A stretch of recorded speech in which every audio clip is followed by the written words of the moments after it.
ನಮಸ್ಕಾರ ಆತ್ಮೀಯ ರೈತ ಬಾಂಧವರೇ ಹಾಗೂ ಶಿವಮೊಗ್ಗ ಜಿಲ್ಲಾ ರೈತ ಸಂಘದ ಎಲ್ಲ ಪದಾಧಿಕಾರಿಗಳು ಸದಸ್ಯರುಗಳೇ, ಪ್ರಸ್ತುತ ಹಲವಾರು ಬೇಡಿಕೆಗಳನ್ನ ಈಡೇರಿಸುವಂತೆ ಒತ್ತಾಯಿಸಿ ದೇಶದ ಎಲ್ಲ ರಾಜ್ಯಗಳಿಂದ ರೈತರು ದೆಹಲಿಯತ್ತ ತೆರಳುತ್ತಾ ಇರತಕ್ಕಂಥ ಸಂದರ್ಭದಲ್ಲಿ ಭಾರತ ಸರ್ಕಾರ ಅವ್ರನ್ನ ತಡಿಲಿಕ್ಕೆ ಏನು ಅನುಸರಿಸಿರ್ತಕ್ಕಂಥ ನೀತಿ ಒಂದು ರೀತಿ ದಮನಕಾರಿಯಾಗಿದೆ. ಪ್ರತಿಭಟನೆ ಮಾಡ್ತಕ್ಕಂಥದ್ದು ಪ್ರತಿಯೊಬ್ಬ ಪ್ರಜೆಯ ಹಕ್ಕು.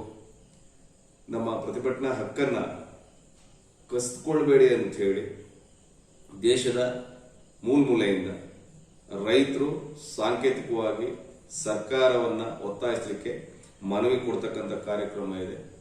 ದಿನಾಂಕ 16/2/2024 ಅಂದ್ರೆ ಶುಕ್ರವಾರ 11:30ಕ್ಕೆ ಸರಿಯಾಗಿ ಸಾಗರದ ಉಪವಿಭಾಗಾಧಿಕಾರಿ ಕಚೇರಿ ಎದುರು ಸಂಯುಕ್ತ ಹೋರಾಟ ಮತ್ತು ವಿವಿಧ ರೈತ ಸಂಘಟನೆಗಳ ನೇತೃತ್ವದಲ್ಲಿ ಈ ಒಂದು ಮನವಿ ಕೊಡ್ತಕ್ಕಂಥ ಕಾರ್ಯಕ್ರಮ ಇರ್ತದೆ. ದಯವಿಟ್ಟು ತಾವೆಲ್ಲರೂ ಕೂಡ ಈ ಸಂದರ್ಭದಲ್ಲಿ ಭಾಗವಹಿಸಬೇಕು ಅಂತ ಹೇಳಿ ಈ ಮೂಲಕ ಕೇಳ್ಕೊಳ್ತೀನಿ. ನಮಸ್ಕಾರ.